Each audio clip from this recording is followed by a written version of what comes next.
Hello नमस्कार दोस्तों, आपके अपने YouTube चैनल एनपी एजुकेशन पर आपका स्वागत है। और यह गणित की ज्यामिति का पार्ट नंबर 3 है। इससे पहले आप लोगों ने पार्ट नंबर 1 और 2 देखा। अगर नहीं देखा है तो आप देख लीजिए, क्योंकि वहां हम लोगों ने सीरियल वाइज ज्यामिति को पढ़ने का प्रयत्न किया है। और आज पार्ट नंबर जो 3 है उसमें हमें पढ़ना है रेखा एवं कोण को। रेखा एवं कोण को अर्थात जिसको हम कह रहे हैं लाइन एंड एंगल। पहले पार्ट में आपने रेखा से पहले बिंदु को पढ़ लिया था और दूसरे पार्ट में आपने रेखा को पढ़ लिया। अब तीसरा जो नंबर आता है हमारा, वह नंबर आता है कोण का। तो आज हम लोग किसका अध्ययन करेंगे? कोण का अध्ययन करेंगे, अर्थात एंगल का। और काफी मात्रा में यहां से प्रश्न पूछे जाते हैं। जो प्रश्न आज तक पूछे गए आपको लगभग में हमको लगता है 5वें पार्ट में मिलेगा, जो केवल प्रश्नों पर आधारित होगा, जो आज तक एग्जाम में पूछे गए हैं। तो अगर आपने इतने वीडियो को देखा है तो हमें विश्वास है कि आप बिना पेन कापी लिए आप प्रश्नों का उत्तर बड़ी आसानी से देते चले जाएंगे, जो आज तक के एग्जाम में पूछे गए। तो चलिए, अब अगर हम बात करें कि हम कोण किसे कहते हैं या एंगल किसे कहते हैं, तो हम बात करते हैं कि कोण किसे कहते हैं। तो अगर हम कहा जाए कि कोण क्या है तो हम कहेंगे, देखिए कोण की अगर हम परिभाषा देने का प्रयत्न करें तो दो रेखाओं के बीच के झुकाव को हम कोण कहते हैं।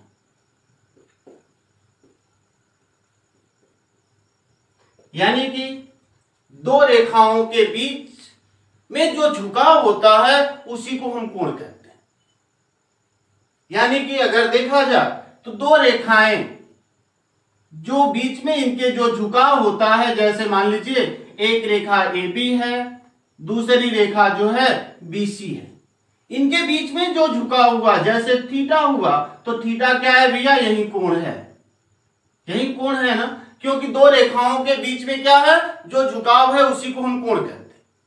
अब दूसरे नंबर की हम या तो इसकी और परिभाषा दे सकते हैं या हम कह सकते हैं, देखिए यहां से, कि दो रेखाएं अगर किसी एक बिंदु पर मिलती हैं तो उससे किसका निर्माण होता है? कोण का निर्माण करती हैं। या हम कह सकते हैं कि दो रेखाएं जब किसी एक बिंदु पर मिलती हैं तो कोण बनता है, कोण का निर्माण करती हैं। बल्कि यानी दो रेखाएं जब किसी एक बिंदु पर मिलती हैं तो उससे क्या बनता है? तो आप कहेंगे उससे कोण बनता है। यही हुआ ना। देखिए दो रेखाएं हैं, एक बिंदु पर मिल रही हैं, तो इससे बन क्या रहा है भैया? कोण बन रहा है। अब चलिए थोड़ा सा आगे हम बात करेंगे कोणों के प्रकार, क्योंकि कोणों के प्रकार बांटे गए, उसके कोणों के जो अंश के मान है उसके आधार पे कोणों के प्रकार बांटे गए। तो आज हम अब अगले पार्ट देखें, अभी देखेंगे कोणों के प्रकार को। चलिए हम देखते हैं आगे कि कोणों के प्रकार क्या हैं। अर्थात अगर हम कहें कोण के प्रकार, चलिए अब हम देखेंगे कोण के प्रकार, यानी types of angle, types of angle.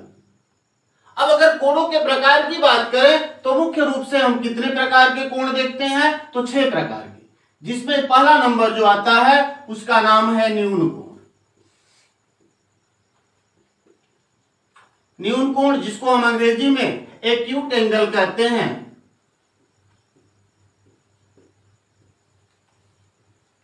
फिर दूसरा जो नंबर आता है वह आपका है समकोण, जिसको हम क्या कहते हैं? Right angle.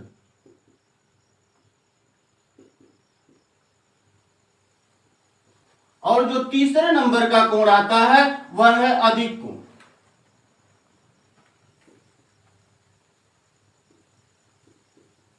जिसको हम अधिक कोण को हम ऑब्ट्यूस नंबर कहते हैं, ऑब्ट्यूस एंगल कहते हैं।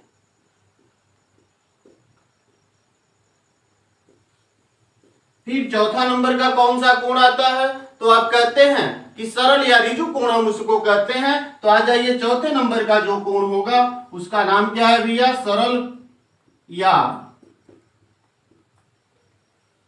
ऋजु कोण। सरल या ऋजु कोण जिसको हम कहते हैं स्ट्रेट एंगल।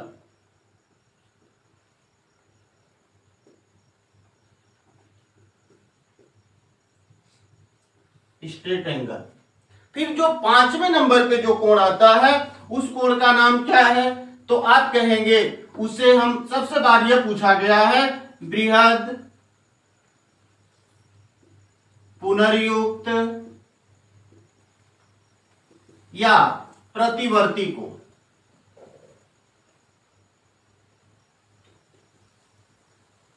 बृहद पुनर्युक्त या प्रतिवर्ती कोण जिसको हम अंग्रेजी में क्या बोलते हैं, reflex. Reflex angle. Reflex angle. फिर जो अगले नंबर का कोण आता है, जो छठे नंबर का कोण है वह क्या है भैया, तो वह है पूर्ण कोण, यानी जिसको हम बोलते हैं कंप्लीट एंगल।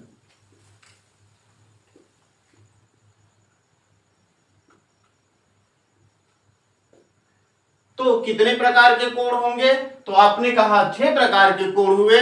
पहला कोण न्यून कोण, दूसरा कोण समकोण, तीसरा कोण जिसको हम अधिक कोण कहते हैं, चौथा सरल या ऋजु कोण, पांचवें नंबर पे बृहद पुनर्युक्त या प्रतिवर्ती कोण, और जो छठे नंबर का कोण होगा वह होगा पूर्ण कोण।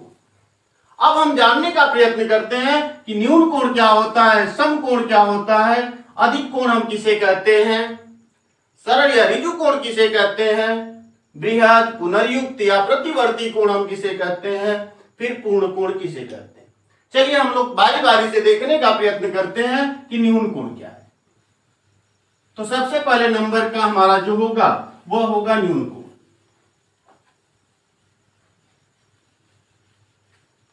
कौन सा कोण भैया, तो आप कहेंगे सबसे पहले नंबर पे हमें पढ़ना है न्यून कोण।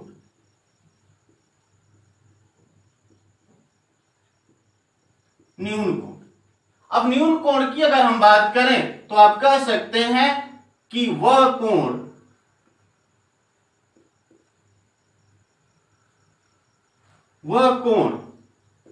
जो 0 अंश से अधिक तथा 90 अंश से कम हो,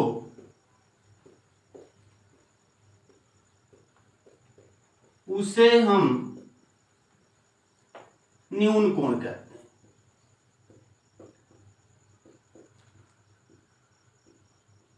यानी कि न्यून कोण की हम बात करें तो वह कोण जो 0 अंश से अधिक हो लेकिन 90 अंश से कम हो, उस कोण को हम न्यून कोण कहेंगे। यानी कि अगर हम कहें न्यून कोण की हम बात करें तो जो न्यून कोण होगा किससे अधिक होगा, 0 अंश से अधिक। देखिए 0 अंश से अधिक, लेकिन किससे कम होगा, तो आप कहेंगे 90 अंश से कम।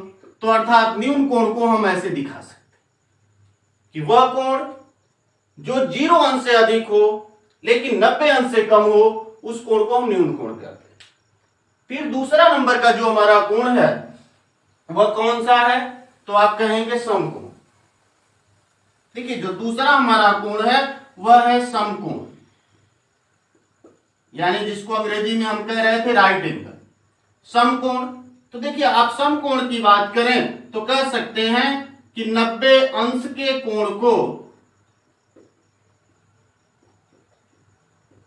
हम समकोण कहते हैं। अर्थात 90 अंश के कोण को ही हम क्या कहते हैं, समकोण कहते हैं। तो हम कह सकते हैं कि समकोण बराबर 90 अंश। या इसकी और परिभाषा अगर दें तो एक सरल रेखा पर जब दूसरी रेखा सीधे लंबवत पड़े तो इससे किसका निर्माण होता है भैया, समकोण का निर्माण करती है। यानी कि एक रेखा पर जब दूसरी रेखा लंबवत खड़ी कर दी जाए तो उससे समकोण का निर्माण होता है। तो हम लोगों ने दो कोण को देखा, एक न्यून कोण और दूसरा समकोण। अब तीसरा कोण हम देखेंगे, जो कौन सा था, तो आप कहेंगे अधिक कोण। चलिए हम लोग तीसरा कोण देखते हैं कि हम अधिक कोण किसे कहते हैं।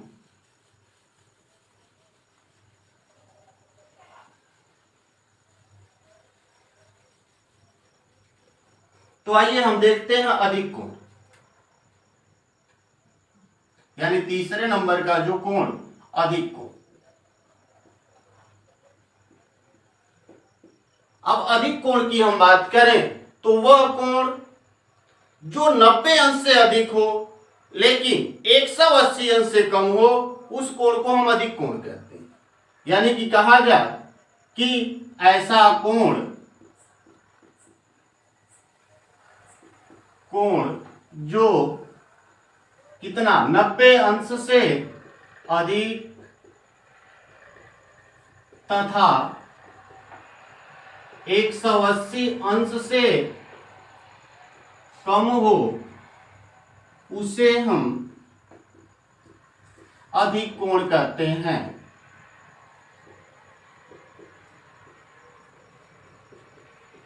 यानी कि वह कोण जो 90 अंश से अधिक हो लेकिन 180 अंश से कम हो, उस कोण को हम क्या कहेंगे, अधिक कोण कहेंगे। तो अगर आप लिखें कि अधिक कोण, तो आप लिख सकते हैं कि अधिक कोण किससे अधिक होगा भैया, तो कह सकते हैं आपकी 90 अंश। किससे कम होगा, तो आप कह सकते हैं 180 अंश। यानी कि वह सभी कोण अधिक कोण के अंतर्गत आ जाएंगे जो 90 अंश से अधिक होंगे और 180 अंश से कम होंगे, सभी कोण। अर्थात आप 90 अंश से अधिक और 180 अंश के बीच में जितने कोण आएंगे, सभी कोणों को हम क्या कहेंगे, अधिक कोण कहेंगे। फिर जो चौथा नंबर हम लोगों का था, वह कौन सा नंबर था, तो आप चौथे नंबर में जो कर रहे थे उसको हम कह रहे थे ऋजु या सरल कोण।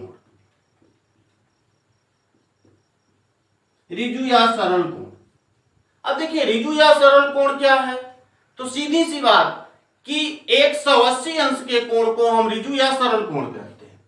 यानी कि आप लिख सकते हैं कि 180 अंश के कोण को हम ऋजु या सरल कोण कहते हैं। यानी कि 180 अंश का जो कोण होगा वही ऋजु या सरल कोण होगा। तो सीधी सी बात कि आप कह सकते हैं कि सरल कोण का मान किसके बराबर होगा, तो आप कहेंगे 180 अंश। अर्थात 180 अंश के कोण को हम ऋजु या सरल कोण कहेंगे। और 180 अंश का कोण आप अगर कहें तो एक रेखा पर बनता है। एक सरल रेखा पर कितने अंश का कोण बनता है, तो 180 अंश का कोण बनता है। सही। फिर जो पांचवा कोण हम देखेंगे वह कौन सा कोण था, तो आप कहेंगे बृहद, पुनर्युक्त या प्रतिवर्ती कोण। अब थोड़ा सा देखिए, यहां से क्वेश्चन बहुत बार पूछता है। अब थोड़ी सी हम बात करते हैं जो पांचवें नंबर का कोण है, यह काफी महत्वपूर्ण है, क्योंकि आप देखेंगे 2011 का यूपी टेट हुआ था, उसमें सीधा सा प्रश्न पूछ दिया गया कि 270 अंश का कोण उदाहरण है। यानी कि अगर कोई 270 अंश का कोण है तो वह उदाहरण किसका है, तो देखिए अब हमारा जो पांचवें नंबर का कोण होगा उसका नाम क्या है भैया, बृहद, पुनर्युक्त या जिसका और नाम क्या है, बृहद पुनर्युक्त या फिर प्रतिवर्ती कोण।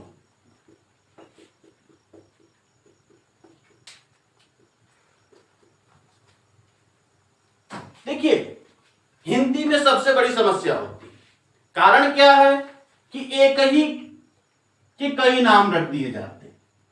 किसी का नाम कलुआ, बुलाने वाला, तो पता चलता है कि उसका स्कूल का नाम कुछ अलग है, लेकिन अंग्रेजी में बड़ा अच्छा चलता है, टोनी रहेगा तो टोनी ही होगा। तो यहां देखिए बृहद पुनर्युक्त या प्रतिवर्ती को अंग्रेजी में हम बोलते हैं रिफ्लेक्स। यह नाम याद रख लीजिए क्योंकि अक्सर यहां से पूछ देता है प्रश्न, और हम पढ़ के जाते हैं यह और हम फंस जाते हैं यहां पर। तो देखिए बृहद पुनर्युक्त या प्रतिवर्ती कोण क्या होगा, तो आप कहेंगे वह कोण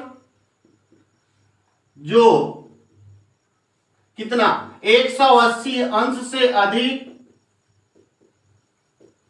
तथा 360 अंश से कम हो, उसे हम आप सीधे से प्रतिवर्ती कोण कह सकते हैं। प्रतिवर्ती कोण कहते हैं। देखिए अगर हम कहें कि बृहद पुनर्युक्त या प्रतिवर्ती कोण क्या है, तो बृहद कोण क्या है भैया, तो आप सीधा कहेंगे किससे अधिक, तो 180 अंश से अधिक।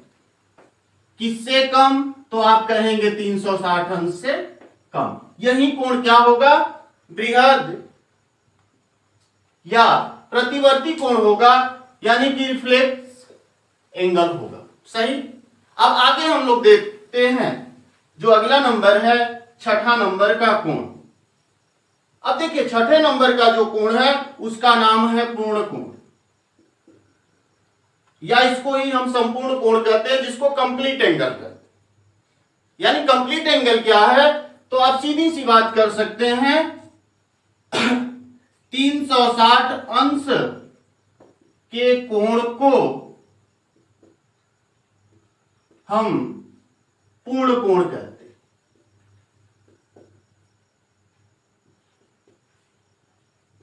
यानी कि 360 अंश का जो कोण है, तो आप सीधी सी बात, पूर्ण कोण किसके बराबर है, 360 अंश। ठीक है। तो आज के वीडियो में इतना ही, और आगे आपको समझना है तो आप वीडियो पे बने रहिए, जो अगले पार्ट में आएगा। अब अगले पार्ट में हम पढ़ेंगे कोणों के युग्म, तो अगला नंबर होगा कोणों के युग्म का। तब तक के लिए धन्यवाद।